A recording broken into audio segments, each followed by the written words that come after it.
Okay, a quick pros and cons video of the 2023 Mazda CX-5.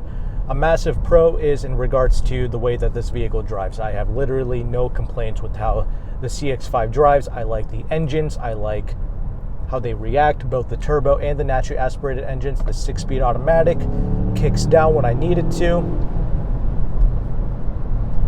We're moving at a rapid speed here, and it continues to be pretty quiet.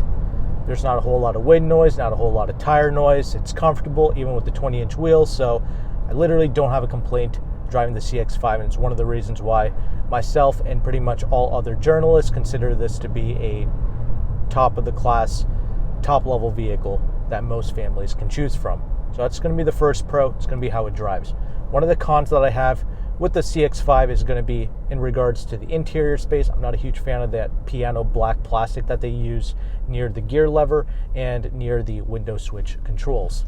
But a pro to this interior is the fact that, well, for the most part, this is a high quality space. It has a luxurious demeanor to it. It's another reason why many people like Mazdas. It's not like, let's say, the RAV4, not to throw the vehicle under the bus, but let's be honest, compared to a RAV4, this feels way more luxurious. It feels way more special, not only to sit in, but also to drive. It's just quieter, more refined.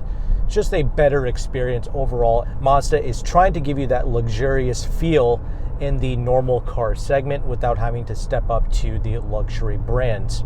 So that's definitely a pro with this interior space. Plus, it's comfortable. You got great seats. You have great ergonomics here. It's easy to reach over and to play with the various HVAC controls, and also this rotary dial for the infotainment. It's all very well done, easy to use. I don't have a problem with that. Another con with this interior space, many people seem to not like the petite nature of these Mazdas. They say that the CX-5 in particular does not have enough legroom compared to most vehicles in its class. But I will argue this, Mazda did some intelligent things regarding the rear seating space.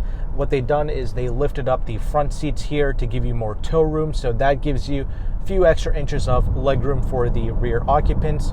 Plus, the back of the front seats, it's soft, so you kind of dig your knees into that. So all of these little things I feel like help the rear occupants with their legroom. So I'm 5'11". I personally don't have an issue sitting back there. It's certainly not a Maybach or anything, but it's definitely not bad either. And I get it, even though that the rear seating space isn't like the most opulent, like you might get with some of the Honda products.